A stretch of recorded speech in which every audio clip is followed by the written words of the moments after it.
ఉషా తన చేతి మీద దోమ పడితే అందుకు చేయి పట్టుకున్నాను అంటున్నాడు. ఉషా కూడా అవునంటుంది.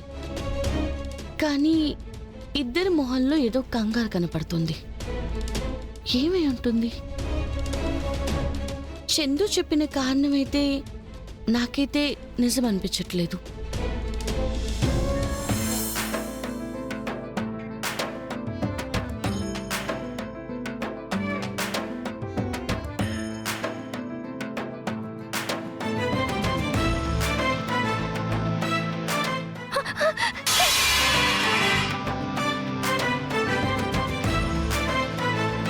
అబ్బబ్బా, ఏంటా గిన్నెల సౌండ్? ఏ పల్లవి! ఏంటత్తయ్య గారు? నువ్వెక్కడుంటే మరి కిచెన్లో ఏంటి గిన్నెల శబ్దం వస్తుంది? కిచెన్లో ఎవరున్నారు? అక్షిత ఉందన్నయ్య. అక్షితనా? కిచెన్లోనా?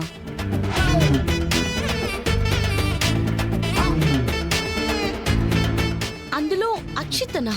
కిచెన్లోనా? అక్షిత కిచెన్ లో ఉండడం ఏంట్రా? అక్షిత, కిచెన్ లో నువ్వేం చేస్తున్నావు? కిచెన్ లో ఏం చేస్తారు? కాఫీ పెడతారు. నువ్వు కాఫీ పెట్టడం ఏంటి? పల్లవి ఉంది కదా.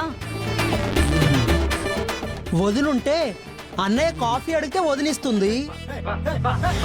మరి నేను కాఫీ అడిగితే నా భార్య కదా ఇవ్వాలి. ఈ మార్పు ఎప్పటి నుంచి వచ్చిందిరా? జస్ట్ ఇందాకే మొదలైంది నానమ్మ. అవును, ఏ భర్తకి భార్య కాఫీ పెట్టకూడదా? అది కాదు, నువ్వెప్పుడు అలా చేయవు కదా. నువ్వొక్కదానివే మంచిదానివా? నువ్వొక్కదానివే భర్తని బాగా చూసుకుంటావా?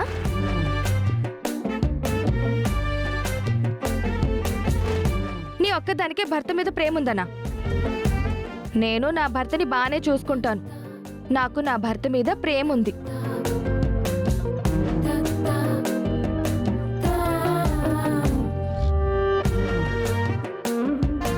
భర్త మాట వినకుండా ప్రాణాల మీదకి తెచ్చుకునే భార్య లిస్టులో నేనుండను.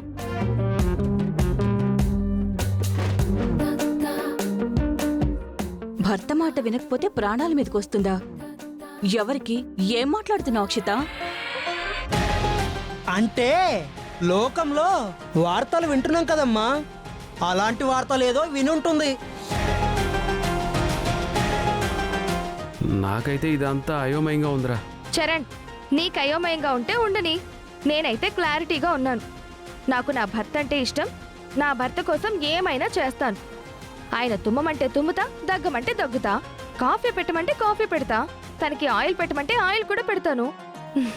ఆయన మాటే నాకు శిరోధార్యం. నేను మహాపతివ్రతని.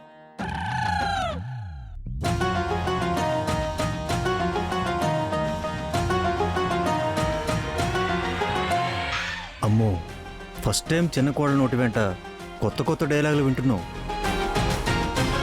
అమ్మా, ఈ క్యారెక్టర్ ఇలానే కంటిన్యూ అవుతుందా లేక ఇవాటికి ఒక్కరోజేనా? అలా మాట్లాడుతున్నారేంటి మావయ్య గారు? ఓకే, సరేలే. కాఫీ అయితే మాత్రం జాగ్రత్తగా పెట్టు. నాకొద్దులే, మీ ఆయన ఒక్కడికే పెట్టు. మొత్తానికి నీలో అయితే మార్పు మొదలైంది. నాకైతే చాలా ఆనందంగా ఉంది. త్వరగా కాఫీ తాగేసి చంటి, కాలేజ్కి టైం అవుతుంది. ఏమండి, ఒక్క నిమిషం కాఫీ తీసుకొస్తాను.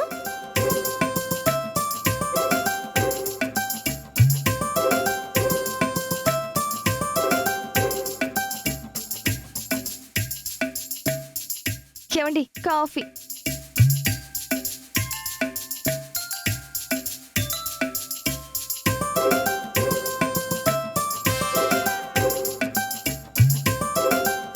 అదేంటి కాఫీ తాగకుండా అలా పెట్టేశారు?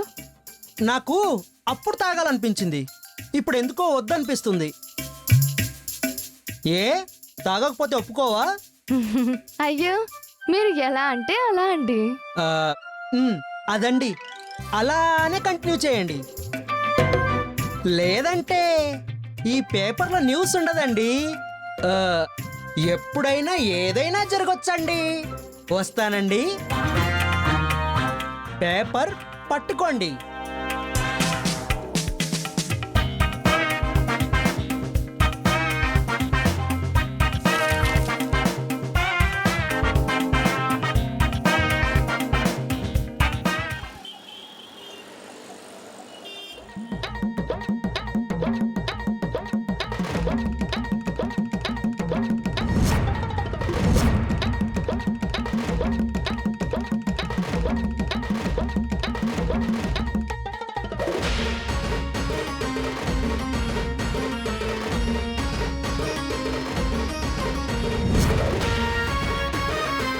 ఏంటన్నయ్య వీళ్ళందరూ ఏదో తపస్సు చేస్తున్నట్టు కళ్ళు మూసుకొని కూర్చున్నారేంటి?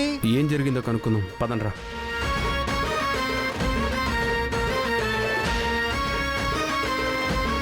రే ఆశా, రవి, రే జాన్,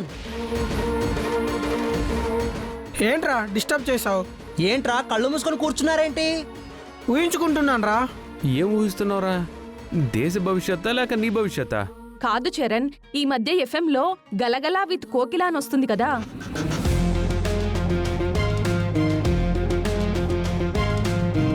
అవును, నువ్వు వింటున్నావా? నీకు నచ్చిందా?